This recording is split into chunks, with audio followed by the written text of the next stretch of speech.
All right, so let's jump into it. So I'm going to talk a little bit about performance with your applications. So there's really three things I kind of want to cover. And the first one is, being cognizant of how often your components are re-rendering, right? A lot of times as developers, we write something, we spend a lot of time hooking things up, and then, it works. So everything must be good, right? Well, what you may not know is when the user actually starts interacting with it and stuff, you might have 500 re-renders in like 30 seconds or something. And React does a really good job of like updating the DOM and all that stuff, but it's kind of behind the scenes and you don't see it until it gets into production, right? And then it's like, oh, and then you go and as a developer, you look at it and you're like, oh, what the hell's happening? Why is it re-rendering so many times? It's like, it's a glitch.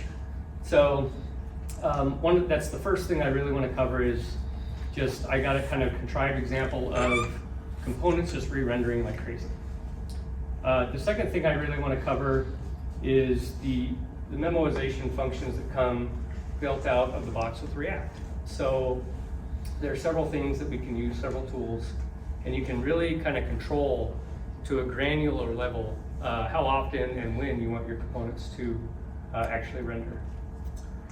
And then the last thing I kind of want to cover is just some suggestions that I have, just general kind of tips for making your React applications even better beyond the code necessarily. So that's what I'll get into today. So my name is Bruce. I'm a technical architect here at nvisia. I've been here like a little over a year and it's been awesome. I've had the chance to work on some really cool projects and deal with some challenging situations. So let's go ahead and jump into it. I worked on a project last fall, I think it was, and it was a multi-SQL project. So we had AWS here on the back end and we had a React project on the front end. And we had these users that would write these SQL queries, shoot it off to the Lambda function essentially, and then that would go query a bunch of RDS databases. It could query one, it could query like 200. You didn't know, depending on what the user selected. Those users, man, they do crazy stuff. But this was cool because the user would make the SQL query, make a connection to the socket, to the API gateway, which created a WebSocket connection. That would invoke a Lambda function. They do all this foo, and it was using node streaming, and it would stream back through the socket connection the results in real time. So it was kind of a cool challenge and setup, and kind of complicated at the same time, like overly complicated.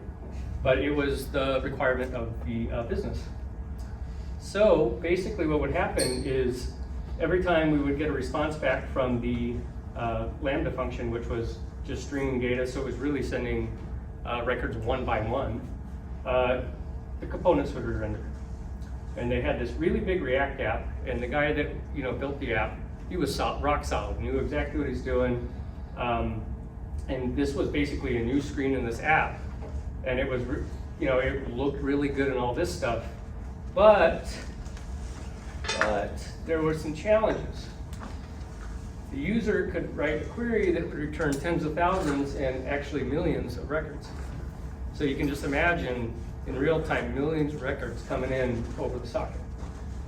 So what that really meant was, the user needed to see the progress in real time.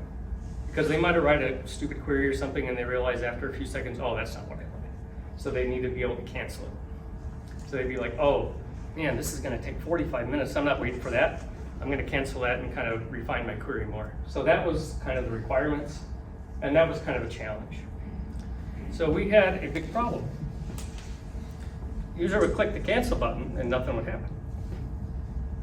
And then every once in a while they click it and it would work. It's like, oh. And developers, we love that, intermittent results. It's like, well, sometimes, So for solutions, we used React.memo and we used UseCallback. And so basically what we did was we controlled when the buttons, specifically in this case, would re-render. Because really we only need the buttons to re-render when the state of the operation here is changing. That's all the button cares about. Buttons care when it's running, when it's not running, or when it's paused, or whatever. Doesn't need to re-render every time we get a record. So now that I've kind of set that stuff up, I've got a slide here just to kind of give the definition. I don't really want to go into that too much, but memoization in React, it basically prevents expensive functions from running on each render. So if you have a component that renders a lot, you might not want to do expensive stuff in there because that could really be a pain for your end user. And then the other thing is we can use it to prevent components from re-rendering when, and this is kind of like heuristics of when you want to use it. So you have a component that renders a lot, right? And you have a component that renders with the same exact props. Or the component is large in size, meaning you might have a list of million fields or whatever. The component is display only, and it always renders the same thing, right? Don't need to re-render that a bunch of times. Or lastly there, you want to granularly control when it's rendered. So you may only care to render something like 50% of the time, depending on the results coming back, or 5% of the time, or whatever. And you can use these memoization functions to kind of control all of that. So just a really quick look here at some of the things I'm going to be demoing in this presentation. So first off is React.memo. So we can wrap a component in React.memo, and React will not render that component if it's given the same props a second or third or millionth time, right? React.useRef is also a handy piece. This is technically not memoization, but it keeps your component from re-rendering. So inside of your, and I should have put a little more context, but this is inside of a component, you can declare a variable. And when you do React.useRef and you pass an initial value, it actually stores it in an object with the default of current. Then you can update that as much as you want during the life cycle of that component, but it will not cause it to re-render. So going back to Ben's example, where he had the timer and it kept going over and over, the reason that thing re-rendered is because the state was getting updated inside of the UseCallback. So when the state updates, it causes re-render. So if you do that every single time the thing's re-rendering, you're gonna have an infinite loop. And I'm sure if you guys have worked with UseEffect, you've had that happen at some point. You just forget to, the other thing here is React.UseCallback and React.UseMemo. I bundle those together because they're the same thing. The way you implement them is slightly different, but even the docs and React say they're the same thing. So UseCallback and UseMemo can be used in a hook fashion to be able to, you can do several things with them. UseMemo is typically you do something expensive like sort data, which is what I do in my demo, but other things that might take some time, calculations, things like that. And then callback usually can be something for like a callback function, or in my example, I'm gonna wrap a component and use callback. So the point of this whole thing is if you take anything away, you can kind of use these things interchangeably to control exactly how you want your app to react. So let's just jump into the demo. And so this contrived example that I have processes auto rentals in the last 90 days. I've got 3 components. So initially, because I'm a great coder, they re-render for each record that I process. So if I go through 200 auto rentals, all those components are going to re-render 200 times. And then what I'm going to do is use some of the pieces from this slide to improve the performance of the app. And so the improvements will be very obvious and pretty drastic. And hopefully what you take from this is you can kind of use all of these pieces to, kind of mix and match them really. And just every app we all know is, it's bespoke for some special purpose. So depending on what you're trying to do, you might use one of them, you might use all of them, right? So it just kind of depends. So let's just go ahead and go over here and I'll see if my app will start up.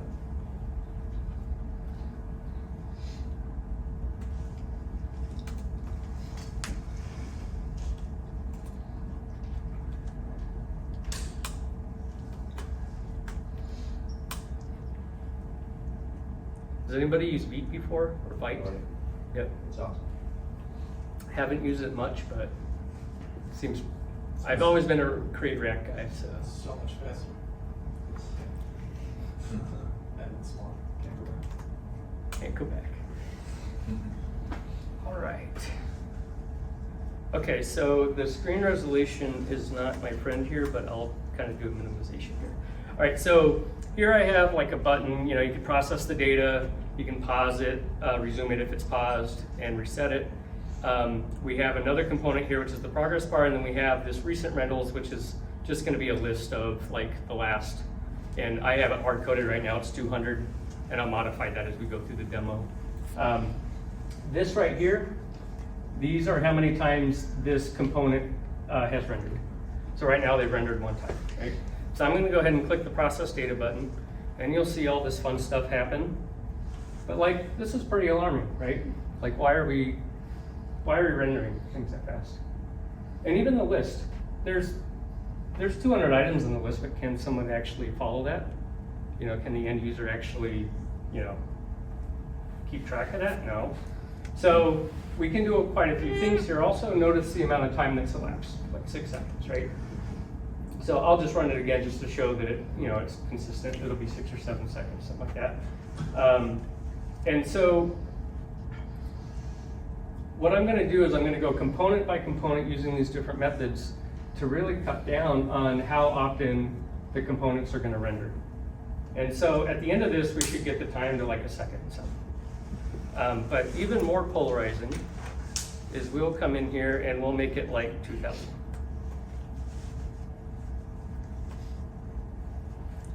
So everything's cool for a couple records, and ooh, it starts getting slow. So we'll be sitting here all night, right, if we wait for this stuff. And I want to go to the bar later, so we're not going to do that. But you get the idea, right? And actually, I was lucky the pause button worked there, because the action buttons, they're re-rendering like mad. So the callback function you're passing in is changing every single time it renders. And so like, we just have a really bad app here. But with 200 records, you would never know. It just ran and everything looks cool. So let's make some code adjustments and see if we can fix this. So I'm going to start up here at the action buttons. Again, I only need them to render when the state of the process changes. So if I hit process data, well, first it renders the first time.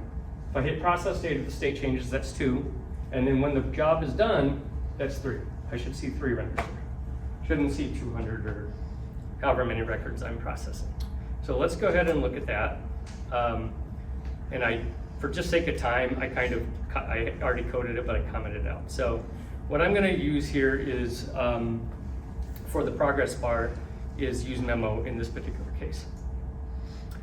So what I want to do here, and it's a little bit, like I said, this is kind of contrived, but what I want to do is I only want to update the progress bar.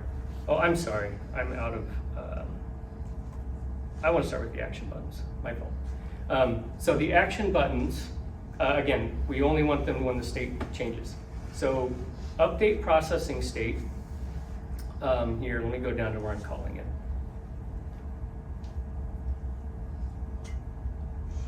I pass 3 properties to this. I pass the processing state, which we just affirmed, only changes like 3 times. The reset button disabled only changes when the processing state changes, I know that. But update processing state, that changes every single time. So let me show you where I declare update processing state. So this is the action when you click the button, or any of the buttons, it basically changes the state, which causes a re-render, right? So when I go to look at that, the update processing state function in my parent component, I am declaring it here on line 50. So again, I'm just inside of my function. I'm declaring basically a callback or an on-click event. And because I'm declaring it in the way that I am, every time I get a new record, this re-renders and this becomes a new value. So if you know JavaScript, obviously you know that if you declare like a function, even if it does nothing, an anonymous function never equals another anonymous function. So what's happening is when this re-renders 2,000 times or whatever, this update processing state function is always a new value. So because that's the case, if I memoize action buttons and I don't do something about update processing state, it's still going to update the 2,000 times. So let's go look at the action buttons real quick. And I'm going to go ahead and wrap this in memo, which it already is. So the question would be then, why is it still rendering 2,000 times? And I just kind of explained that. It's because the update processing state function is changing on every single render. So to fix that, I'm going to use useRef. So what useRef does, if you remember the previous slide, it makes this equivalent to a object with the current property, and then that's set to whatever this value is. And I'm not going to ever change that in this, and I could, and it wouldn't update the state, but I'm not going to ever change this because I know that that function is always the same. So this current value is never going to change, even if this container, component re-renders a million times. So I know that that's always going to stay the same. So what I'm going to do is I uncommented out. Oh, I actually deleted it, which I don't want to do. Oh yeah, I want to delete that one. So I call this update state ref, and so when I pass this into my action button component, I'm going to reference this as current, and that is my function. So now when I come over and I run my application, you'll see the state's changed twice now. It rendered the first time, and when I click the button, renders again, and now the third time. So I've just saved, I don't know, 198 renders here alone, but you'll notice the seconds haven't changed much, very little. And that is because this guy here eats up the majority of the performance. But I also know that with this, even though it didn't save much time, I'm not going to have bugs with the buttons because they're not re-rendering like mad. So even though this wasn't a big time saver, it's still like a headache saver when it comes to production, right? So the next thing I'm going to do is go and I'm going to fix the progress bar. So the progress bar doesn't need to re-render 200 times. I only want it to render, for this case, 100 times. Just one for each percent. I don't need it to render the 22.222 or whatever. I just need 1, 2, 3, 4. That's all the user really needs to see. And as you can imagine, with that kind of granularity, you could even go crazy. You could do, I want it only 10% or 5 or whatever. So you get those options. So let's go back into my container code and let's take a look at the progress bar. I'm going to show you where I'm rendering it here. So I have the percent complete, which is what kind of drives the bar itself. And then I have time elapsed. So time elapsed updates every time I get a new data record. So every time I get a new data record, I calculate the time between when I got the last one and when I got this one, and that's how I kind of calculate that whole thing. Well, I don't want this to re-render every time time elapse updates, which is for every record. I only want it to be every 1%. So to fix this, I'm going to use UseMemo, and I'll kind of explain this code here. And if you guys have questions, just stop me, yell at me, whatever. So what I'm going to do here is I'm going to use useRef again, and I'm going to only set the current value when percent complete rounded increments by 1, basically. So does this make sense? When I set time elapse to a useRef, now time elapse has a current value. So every time I get to 1%, I'm going to go ahead and I'm going to update the time elapse current. Again, this setting the current value does not affect state, so I'm not going to coerce another. Re-render. It's just going to increment it, and then the render, this one render will get that change.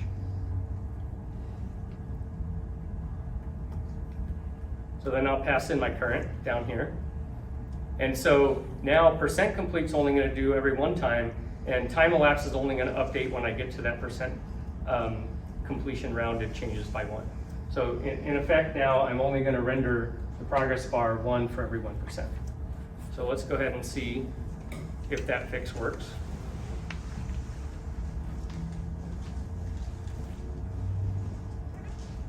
So now I've rendered the progress bar only 101 times as opposed to 200 times, or 50,000 times, or 1,000,000 times, or however many records I'm processing, if it's over 100, obviously.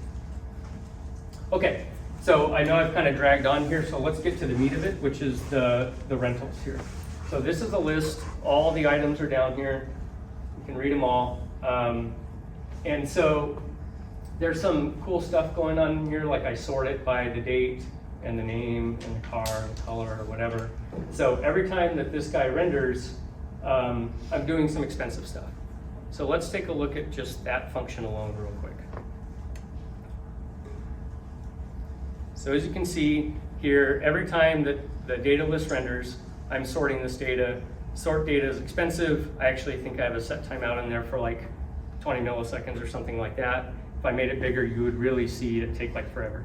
So if you're doing something expensive, every time something renders, you might want to go and use Memo to kind of whittle that down. So like I said, the user can't see 200 or 1,000 records coming in real time. So what I want to do here is I only want to update it maybe every 50 records. So I'm going to implement a couple of things. I'm going to do useRef again. I'm going to basically set a flag to trigger the useMemo function to recalculate its value. So here I'm saying if it's mod 50 of the data length, then update my flag, and then I pass that as a dependency to useMemo, and that tells useMemo sort the data again. So every 50 records, I'm going to go ahead and sort the data. The list will update, and I'm going to save some expensive function time, right? So let me go ahead and save that, and we'll take a quick look at that. So you can kind of see the list only jumping a couple times now. And we've gone down from like 5.5 seconds to now like 2.7. So that is like the textbook use of a useMemo. Don't do something expensive all the time, only kind of when you want to do it. But we can go a step further with the recent rentals. If we're only going to do the sorting every so many times, why not just only render the list at all that many times? We're still rendering 200 times this long list. For the first few records, it's small, but then it gets bigger and bigger. If I were to go and change this again to do a bigger data set, even with all this functionality that we've got, you'll see that we still have a user problem, right?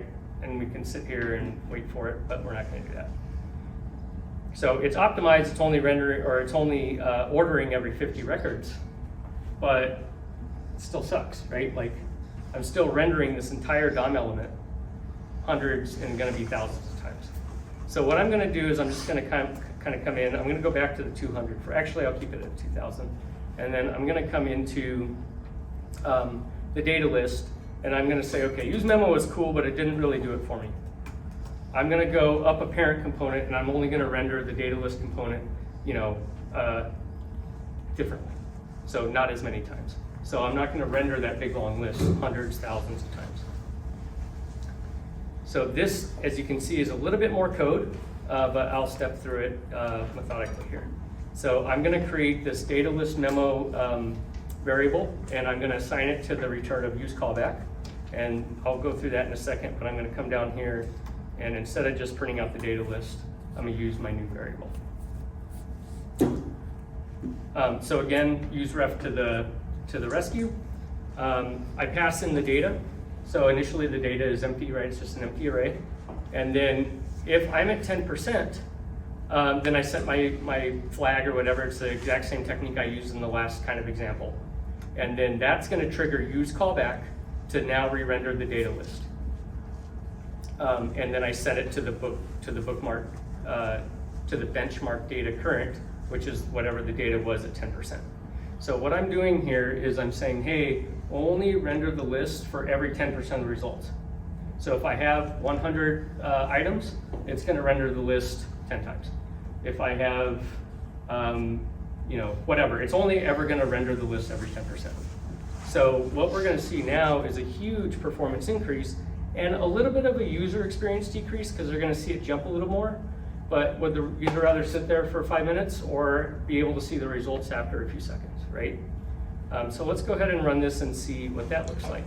And again, I've got 2,000 records here. So if I go ahead and process that, you'll see here that the data list only rendered the 10 times after I hit the start button. And now I'm down to like 3 seconds for all 2,000. And so that's it for the demo. I know that was a little long, but hopefully it really explains how you can kind of mix and match some of the memoization functions that come out of the box with React. And so lastly, I just kind of wanted to add some recommendations here in terms of just like coding React. So number one, when you're doing memoization, add inline comments. As you can see, a lot of times it's very bespoke and it's for a custom purpose or you got a specific problem. So add comments, because I don't know, I can't remember code I wrote like 2 months ago. So, and then any other developer that comes in after you, they want to know why you're doing that crazy stuff that you're doing. Unit tests is a huge one. So there's no reason you can't write unit tests to run data through it and assert the amount of times that your component is rendering. So it is a great opportunity for TDD. I could tell you how many times it's going to render after I implement the UseMemo. This should only render 3 times or whatever. So write your tests, write the amount of times it's going to render, and then go run it. It should break, right? Because it's like expected 2,000 to equal 3, and then go do your memoization, and then your test should match up. Is there any out-of-the-box way to do that, or do you have to declare a variable to track how many times it's refreshing? I don't know of an out-of-the-box way to do it. And that actually reminds me, thank you, of a kind of a weird thing. So how many of you guys use strict mode to code with React? So something fairly new, and I don't remember exactly, but it's fairly new. It renders the components twice now. So if I were to turn on strict mode and run that again, you'd see 400 renders instead of 200. So great, kind of annoying to me, but anyway. But no, I don't know of an out-of-the-box way. Do expensive operations, if you can, in your middleware and your sockets. Don't do them in the components. Try to make your components as view-only as possible. I know that's not always, available. A lot of times, I work with things that are specifically fetching data from remote sources and things like that. Well, I'm not doing game development. I'm not tracking cursor positions or amount of time read on screen and things like that. So if you have those things, your mileage may vary. But if you are using like middleware, sagas, things like that to fetch data and you need to massage it in some way, try to do all of that in the sagas.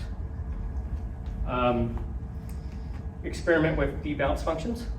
So debounce functions are very similar to, just kind of wait until something else happens and if nothing happens, give the result. Don't like bubble it up as many times as events come in. I already touched on this one. And then lastly, think outside of the app. Like if you are, and a lot of times you are the backend developer or whatever, go and like implement pagination or something like that on your backend so you don't have to deal with it like in your component level type of stuff. So try to work with the backend product teams. If I go back to this example here, we ended up making, we did fix the problem, but we ended up making further improvements by sending the data in chunks instead of one every time. I mean, that's kind of silly, right? So always see if you can think outside the box and not have to do some of these kind of bespoke, kind of what I would almost call kludges in some case, to get your components to be more performant when you can solve that before the data even gets to you. So that's all I got. If you guys have any questions, fire them away. Yes? So would you have had your sort function on the back end rather than the front end in a real world example? Yes, if I could control it, yeah, absolutely. I would, and then a lot of times you're getting it from databases and stuff, so you can build that into the queries. And obviously databases are a lot more optimized for stuff like that. So I mean, like I said, it was a pretty contrived example, but if you ever have to do sorting and things like that, obviously you have the use case where you have a table and you got like 10 columns and you got to sort. And the user gets to choose and you can't really dictate that on the back end. So yes and no. Okay, and then for unit testing, do you use Jest as a recommended approach or do you use something else? I like Jest. I've used several. Jest comes out of the box with Create React App, so kind of I just stick with that because that's kind of what I've used for most of my stuff. Jest to me is just really intuitive, it's easy to use. So yeah, personally I use Jest. In your demo, you had, in the last piece that you optimized, you wrapped one of your components, right there on line 35. You wrap it in UseCallback. Why would you do it in UseCallback and not UseMemo? For the sake of the demo, so I wanted to kind of demonstrate being able to mix and match. Okay. So there's some things you can't quite mix and match, but UseCallback, I could have used UseMemo, and then I could have pulled that off, with either of those two. Okay. Yeah, so it's just kind of a mix and match thing. So in that case, they're entirely. And we talked a little bit earlier, I believe you did, about extensive depths. So, exhaustive depth, sorry. So your dependencies, everything you use inside of the function, you have to put in like your dependency array or whatever. I just hit it off the screen, but like this array. So there are times here, like I'm touching time elapsed, but I'm not putting it in my depths for UseMemo because I don't want the UseMemo to get triggered by time elapsed. I want it to get used by that. And again, this goes back to bugs, right? So React says use exhaustive depths. They highly recommend it to avoid bugs. And in their documentation, they have explicit examples of the bugs. But if you're writing unit tests and you know exactly how many times you want your stuff to work, then you don't have to worry about your bugs being there. You should catch those in the unit tests. And then a lot of times too, like you won't pass extensive depths, but you're not actually modifying any state or props. You're not modifying those, you're just displaying. So the bugs happen when you start modifying state inside of those callbacks. That's when the exhaustive depths really help. Can you scroll down and show where you were incrementing the render count? Does that happen? Oh, yeah, so I pulled that off. So I'm kind of doing that in the components themselves. So let me just show you the progress bar. So up here above the function, I'm just declaring it to 0. And then I have this render counter component here. So I rendered that render counter with initially 0, and I increment it every time. And all that component does is just display the name and the count. I was guessing somewhere that you had a plus on. Yep, so I just increment it, and I mean, that's just poor man's way to kind of visually show the amount of times you're rendering the component, yeah. And that's a great point, like I have the plugin for Chrome to show like your component rendering and stuff like that. Yeah, I was gonna ask if it shows up. It does, yeah. But I'm using Material UI because I'm a really terrible design guy, and I like to use components that somebody else has written for my buttons and all that stuff. So Material UI, like these grids and all these components that I'm using, the DOM structure, there's quite a few things there. So when you start looking at that, you see all of those DOM elements, and it's really noisy, yeah. So I just wanted to do something for sake of demo that was kind of easy to see. Yeah. Poor man's way. So if I hit reset, by the way, that's the bug there. The counts don't reset. That's why I go to the little refresh it. A really quick follow-up question on the previous question. In your container component, 05, looks like you had to use memo, right? Yeah, right there. I'm guessing it works just fine if you use useEffect instead of useMemo in this case.